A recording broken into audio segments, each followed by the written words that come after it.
My name is Wahab Oyedele Owolawi. I am a professor of audiology based in Nigeria, and I want to talk on accessibility to audiology in rural Nigerian communities. I'm here to talk about this and to give you a preamble of where Nigeria is and what is happening in Nigeria regarding the practice of audiology. But before I delve into that, may I say happy World Hearing Day to each and every one of us. Nigeria is a country located in West Africa. It is the most populous black nation in the world. It's also known to be one of the highest oil producing countries in the world. It has a democratic system, and of course it is also the major highest economy, the biggest economy in Africa. Now, the history of audiology commenced in the pre-colonial era, but this was something that was championed by people who are not audiologists, people with humanitarian gesture and ideas, teachers of the deaf, counselors, and of course friends of the deaf and the hearing challenge. They came together in 1956 and formed a society known as Lagos Society for the Deaf. And the broad objective was advocacy, care, teaching, and meeting the social needs of the hearing challenged through their own private resources. Later on, this society metamorphosed into a national body known as the National Council for the Deaf.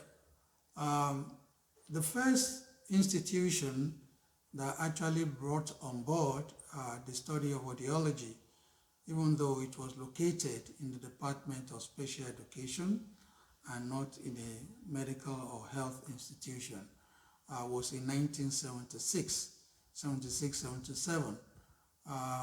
The university was actually graduating students with specialty in different areas of special education, of which audiology and speech pathology became one of them, education for the deaf, mental retardation and learning disabilities, visual impairment, and so on and so forth.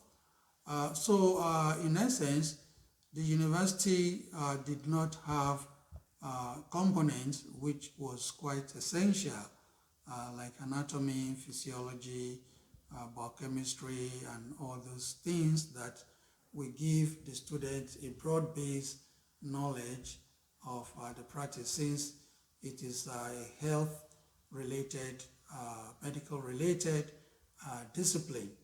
But I would say that in spite of all this that has began in the colonial era or pre-colonial era, the concentration of practitioners in audiology or care of the deaf was totally in the urban areas.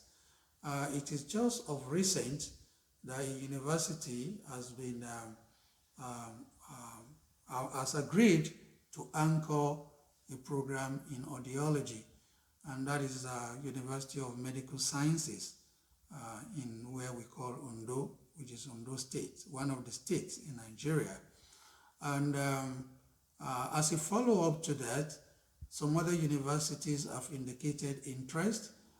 One federal university has also taken on board the training of audiologists and speech-language pathologists, which is called Federal University of Health and Medical Sciences.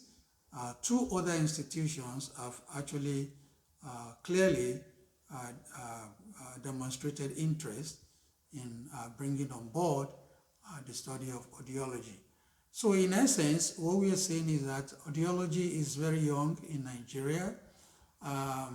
It has not been a well-known specialty, but the awareness is dawning gradually, and people are becoming more conscious of what audiology is all about.